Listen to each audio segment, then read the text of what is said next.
All right, now we're recording. Sorry, folks. Stop being so blunt. What's that? So now I got to stop being so blunt.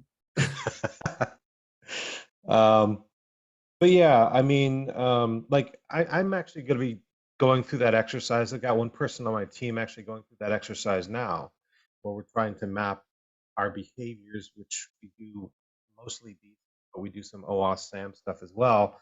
And then we're trying to map that. We do ASVS level 2 for the most part for everything that we do. Yeah. Trying to map that all back to SSDF.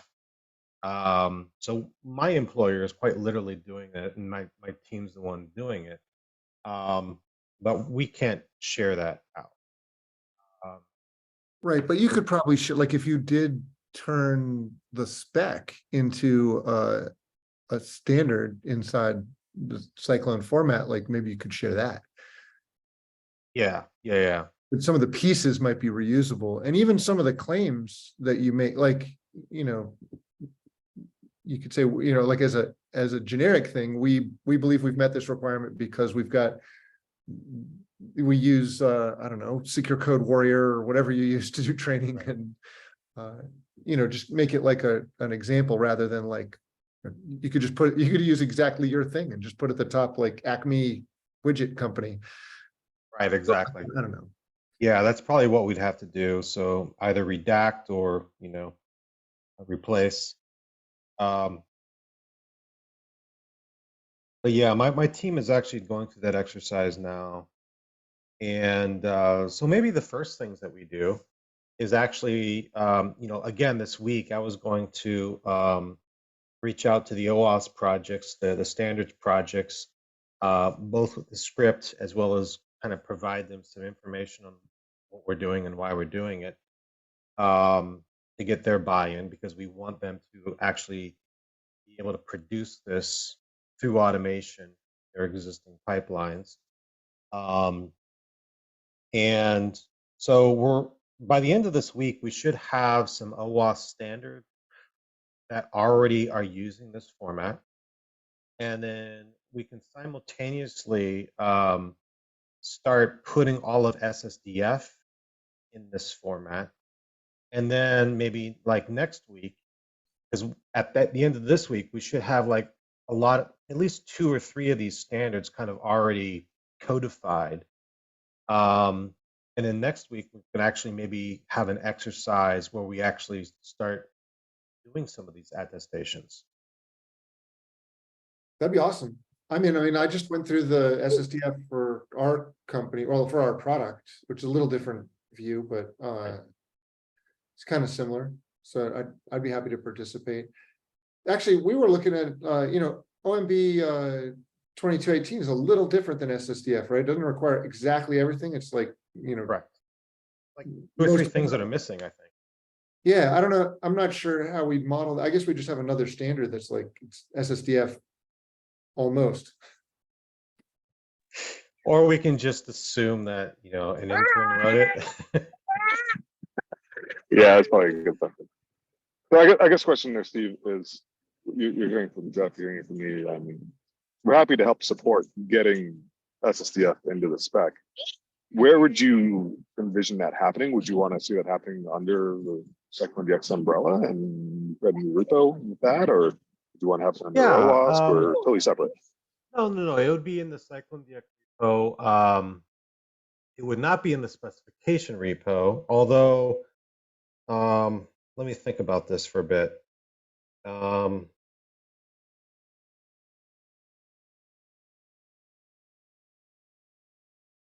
Specification has a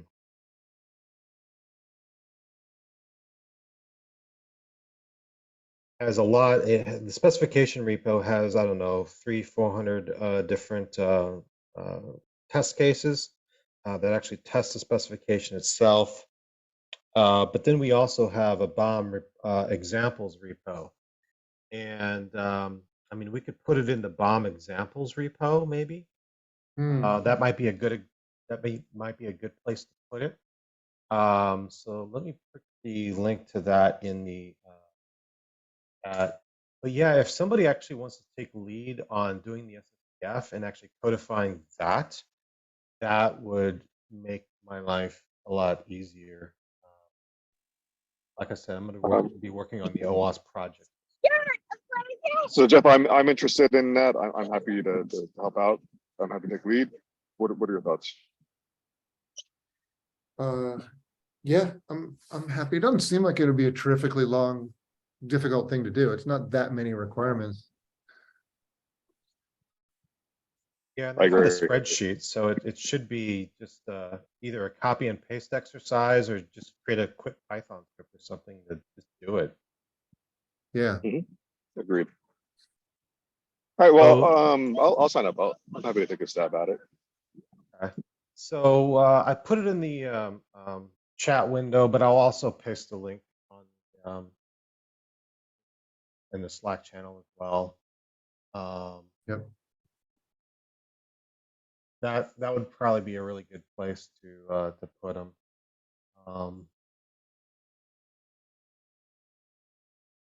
I still need to, now that 1.5 is released as of Monday, I need to redo our branch.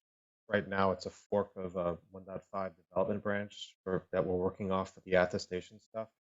So I need to change that to the 1.6 development branch. So I'll be finagling that a little bit probably later today. And I'll provide everyone the updated pass and whatnot for the specification where you can get it.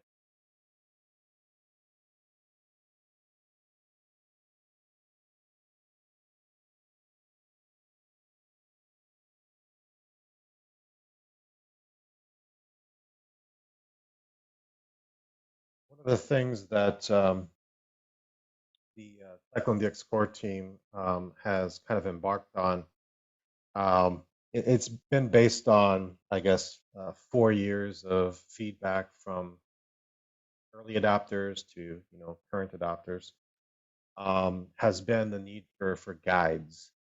So we, along with the 1.5 release, we launched a pointer guide to SBOM. We have other guides in the works. We have one for MBOM, which talks about formulation. We have another one for SASBOM, and then this would probably be another ideal candidate for I don't know what we would call it, guide to attestations or a bill of attestations, whatever it is that we want to call it.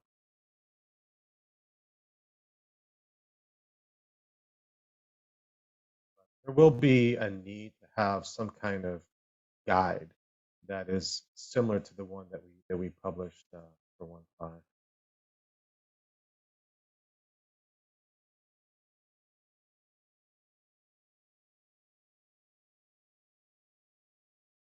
I think you're on mute, Jeff.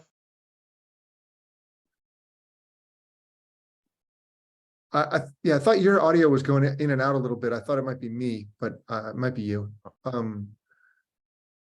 I was wondering if we shouldn't focus on the, rather than the attestation part, if we shouldn't focus on the, like automated security requirements aspect of it. And then like attestations is like something you do against those requirements. But I just wonder, like attestations are kind of new. And I wonder if people just be like, well, we'll just see where that goes. But automating security requirements is like something everybody has to do. So I don't know if you call it policy or requirements or whatever, but like, something around that. Yeah, the standards and requirements. It's like, yeah, standards as code or something might just be more interesting to a broader audience. That's all I was thinking. That's a very valid point. Yeah, attestation seems like a compliance checkbox to me. Yeah.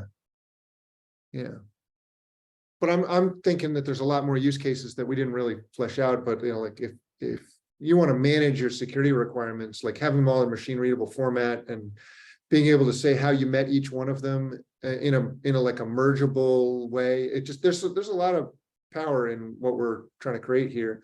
And yeah, I don't know. I just wanted to get out there and get used fast. Yeah, and you're right. The attestation is just one part of it. It's optional, right? You don't even have to include it. Yeah, maybe we've been focusing on maybe on the wrong thing. Yeah, your audio is definitely fading in and out, Steve, because I'm having Right. the same problem. Not sure why. Just be a positioning thing. Sometimes I have that issue. Much better now. Okay, sorry.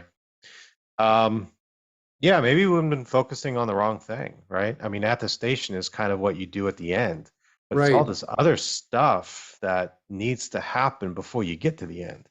Yeah, it's like understanding your requirements, communicating those requirements between various parties, figuring out how you're going to meet each requirement, and then generating evidence that you actually met the requirement. That's all really hard and interesting. And then at the end, you sign it. And you're like, I attest to all this. So yeah, I think that's, And that's another thing that can go into evidence. that's right. Okay. All right.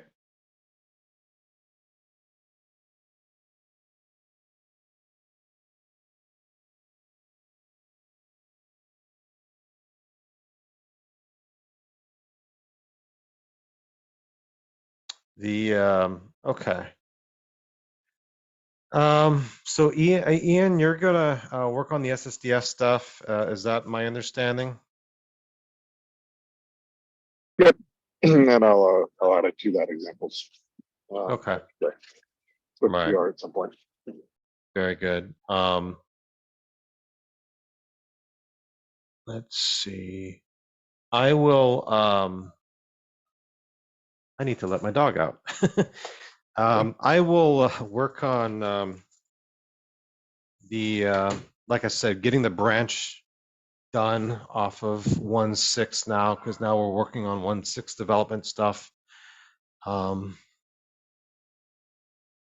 The two big features going into 1.6 that are planned is this and cryptography bill of materials. And both of these things are basically done already, right? We've already done the work, or at least most of the work for the attestations, and the C-bomb stuff that's already kind of baked already. We'll probably change it a little bit before it gets merged upstream. But those are the two big requirements or big features that are going into 1.6. So we're going to try to get 1.6 out this year. Cool. Yeah, so that'll be two big releases for us in 1 year. Yep. That's what we're trying to do anyway.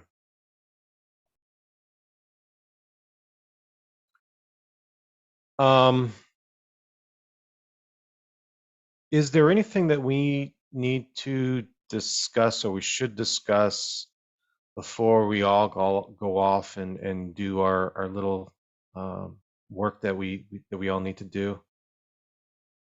I have a general question here. Yeah. We were just talking about how like a lot of the value is being able to codify the actual standards here, right? So like, this is what we're actually agreeing to try to meet.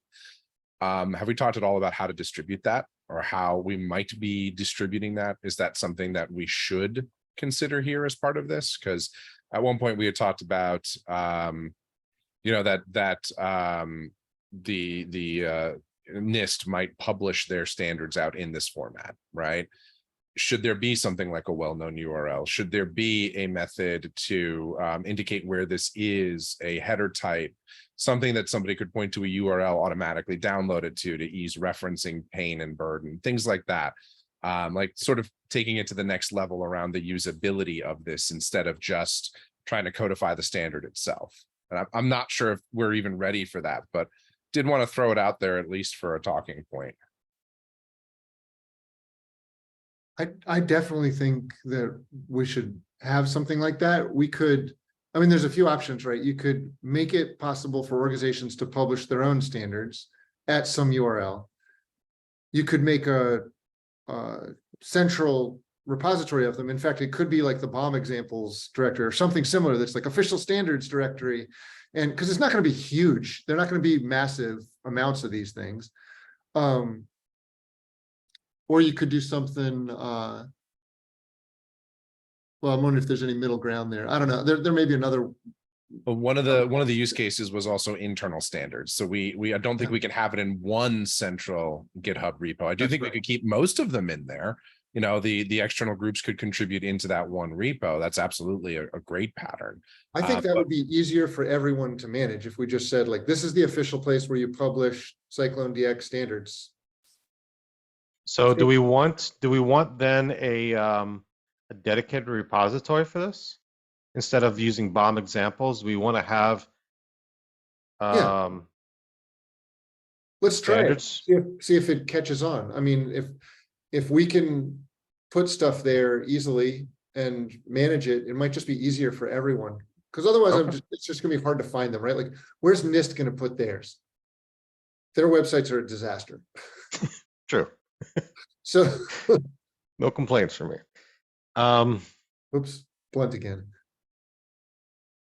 Okay, so yeah, maybe we create, let's see, what would be another noun for standards? Because we don't want to confuse like people coming to the CycloneDX repo for the CycloneDX standard. What else would we call this? What would be another noun? Requirements documents and policy documents come to mind. There's some overlap there. You could call it public standards to indicate that it's a different set of standards from ours. Sure. Yeah. Public standards. Yeah. Not in love with it, but it's an option. That pretty much covers it for me. Public Third-party standards? Yes, I think that's a lot clearer. Yeah. Third-party standards. Okay. All right. So Ian, I will create a new repository called third-party standards. So official third-party standards. Official? Sure. I think it gives it that imprimatur of validity. Okay. We say they're official. Make sure we've got branch protection on that then. Yeah, right. Oops. Okay.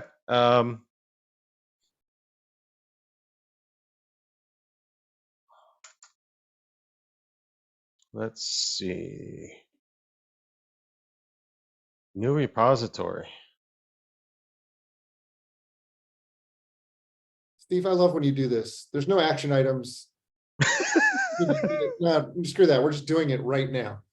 Do it live, man. Right. That way I don't have to take notes. Exactly. When you're excited about something, you might as well get it done now, right? Yeah. Yep. Otherwise, your list just keeps getting bigger. Official third-party standards? I love it. Okay. Let's go ahead and make this public. Yeah, I'm not going to put a license to this. And yeah, let's put a README in there. So there we go. All right, so I'll port that and I'll put the SSDF into that then. Okay. Sounds good. Thanks for doing it.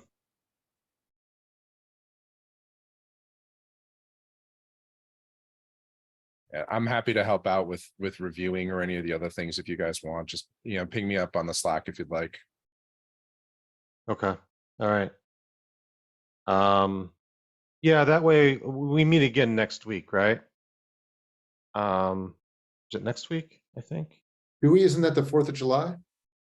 Yeah, it is. Oh yeah, 4th of July fall. Yeah, okay. So next week we will not meet.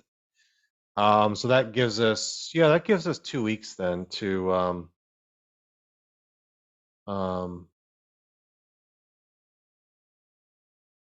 at least get SSDF and the OWASP standards and stuff in place.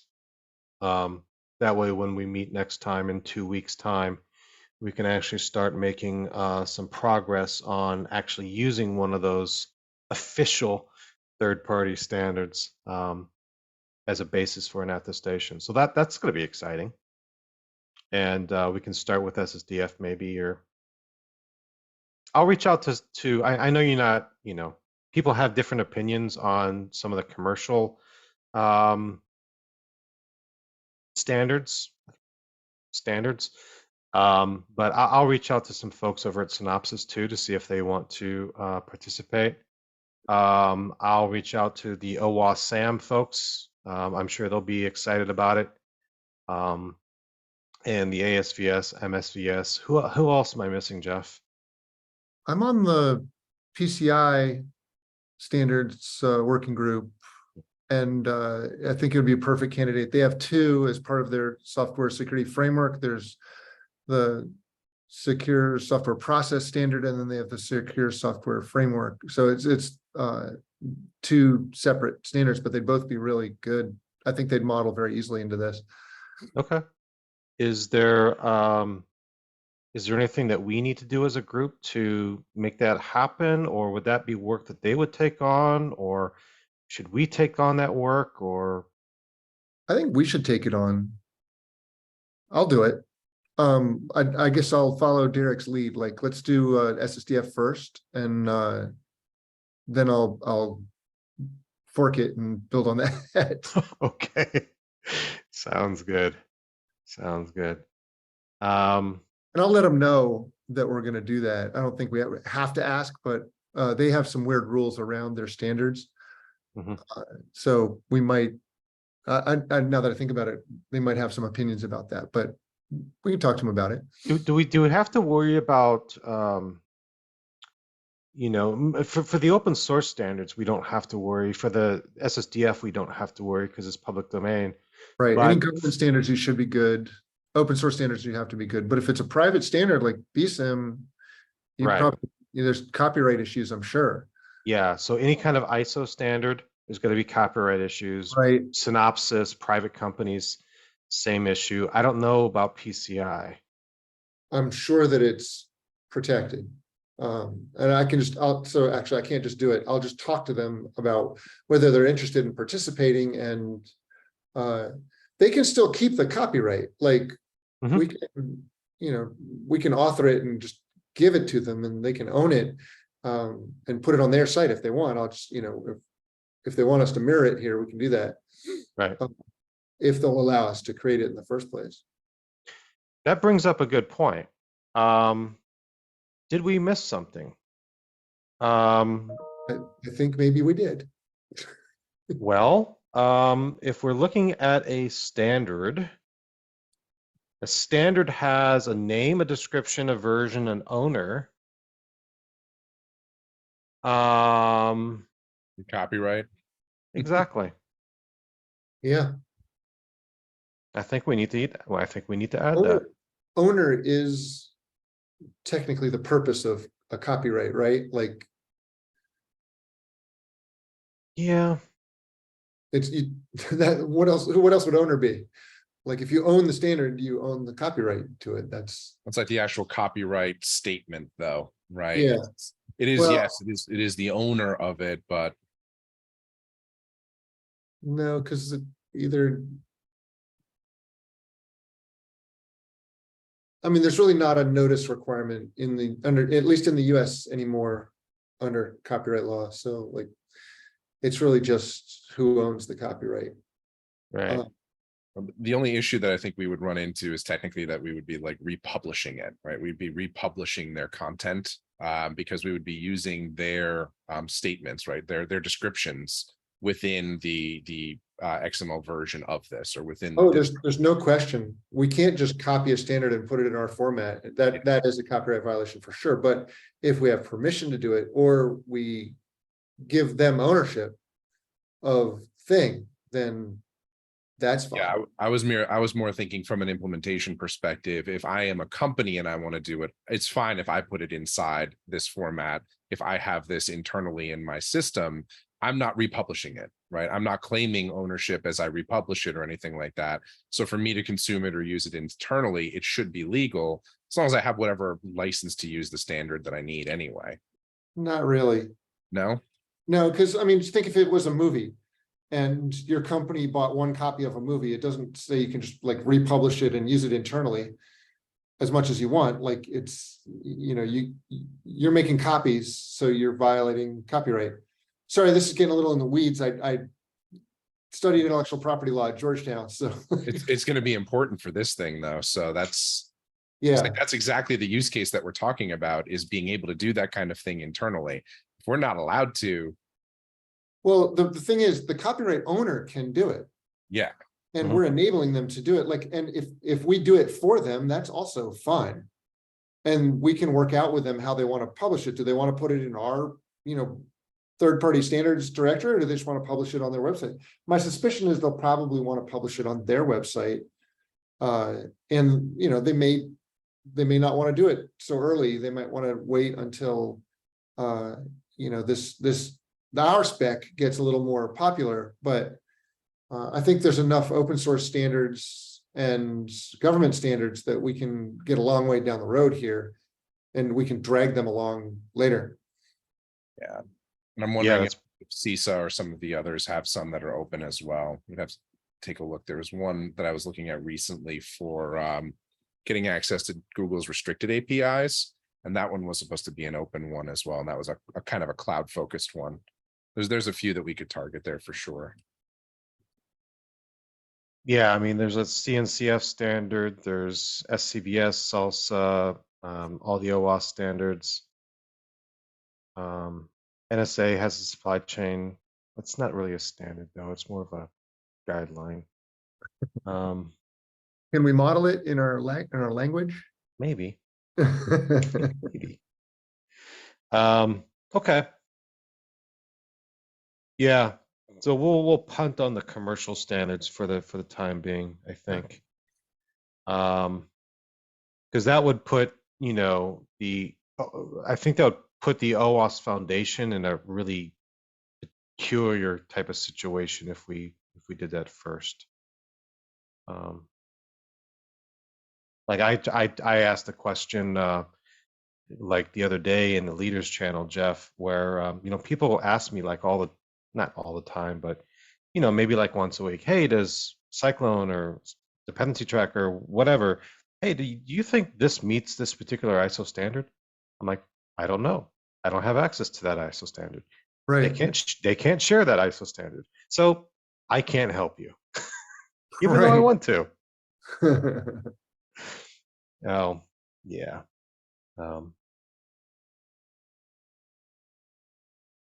But if something like this gains enough momentum, then I think maybe some of that should hopefully fall a little bit. We'll see.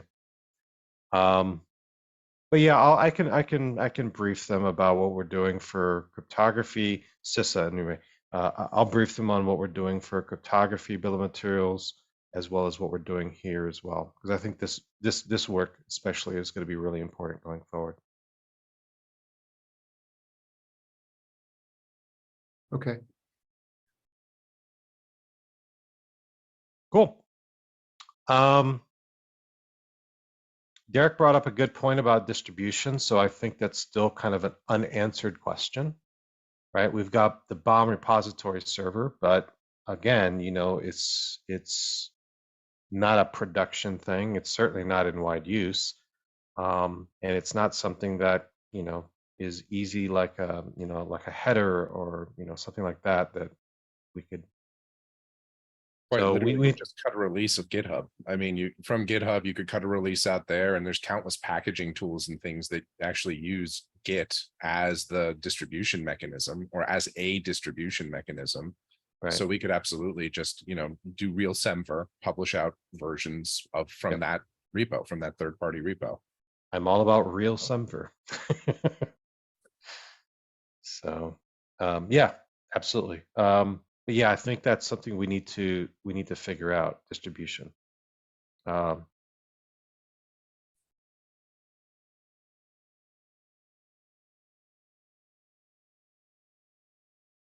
That will be one note that I will actually take.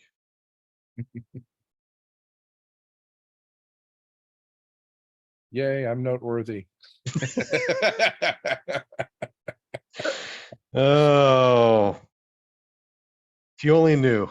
Most of your stuff that we've been talking about for how long have we been doing this? 3 months? Yeah, about.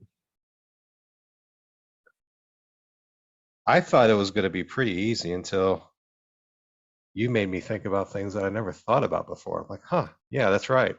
Sorry, I have that effect on people. No, it's all good. It is great. Okay.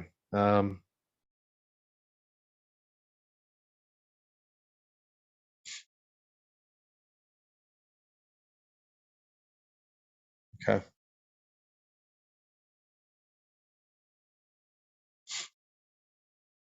Anything else that we wanted to bring up today? We've got about 15 minutes left. No, I'm good. Okay.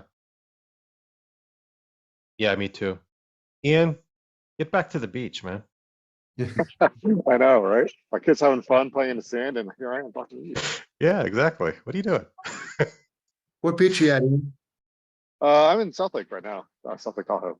So, Oh, nice. yeah, spending 3 weeks here. I got Starlink and lots of batteries and solar panels, so still working, but a hell of a lot better than home office. I'm in Bethany Beach in Delaware. Very good. Anything from you, Derek? No, I'm all set. Okay. Let me know All how I right. can help out with any of the other stuff. Yeah, absolutely. Well, no, that's great. If anything comes up, I'll let you guys know. Have a great 4th of July next week, and we'll meet back the week after. Yay. Sounds good. All right. Cheers. Bye. Have a great day.